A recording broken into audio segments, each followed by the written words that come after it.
I have a secret that keeps me lonely. I am a cartographer of scars. It's not a profession, but a strange, unwelcome condition. When I touch a scar on someone's skin, I don't just feel its texture. I experience the memory of its creation in a blinding, instantaneous flash. Every friendly handshake is a kitchen knife slipping while chopping onions. Every hug from my mother is the searing pain of a burn from a hot stove when she was a child. The world to me is a museum of old wounds, and I live in a state of constant, empathetic pain.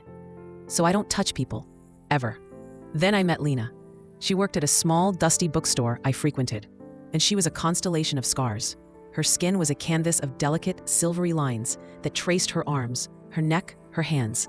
But they weren't the jagged, chaotic marks of accidents or violence I was used to seeing. They were elegant, almost deliberate, as if drawn by a master calligrapher. I was terrified of her and utterly drawn to her. For weeks, I just watched her from afar, my heart aching with a curiosity that felt dangerous. What galaxy of pain did she carry on her skin? One afternoon, she was handing me a book. Our fingers brushed for less than a second, her hand against mine, my skin against a thin, silvery scar on her wrist. I braced myself for the impact, for the broken glass, the fall from a bike, the typical, brutal memories of life. But there was no pain, no violence. Instead, my mind flooded with an impossible sensation. I saw a sky filled with swirling nebulae of violet and gold. I felt a tremendous, exhilarating wind. I saw her, not falling, but soaring through this celestial landscape.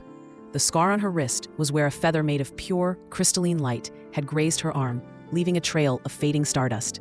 I stumbled back, gasping, my heart pounding. She looked at me, not with alarm, but with a deep, ancient sadness in her eyes. "You can see them," she whispered. It wasn't a question. Hesitantly, my hand trembling, I reached out and gently touched another scar on her forearm. Another flash. This time, I was standing on a beach of shifting, black sand, watching two moons rise over a turquoise ocean.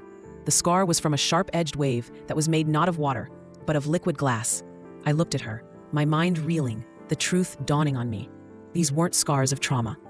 They were the marks of a journey, the faded echoes of a place that wasn't Earth. She wasn't human, not entirely.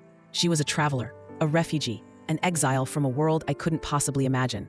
She looked at me, her eyes holding the sorrow of 1,000 lost sunsets, and for the first time, she offered me a small, fragile smile. She knew that I could see. I am no longer just a man cursed to feel the pain of others. I am the only one who can read the map of the home she lost. I am the cartographer of her beautiful, broken geography, and I will spend the rest of my life trying to chart her journey back.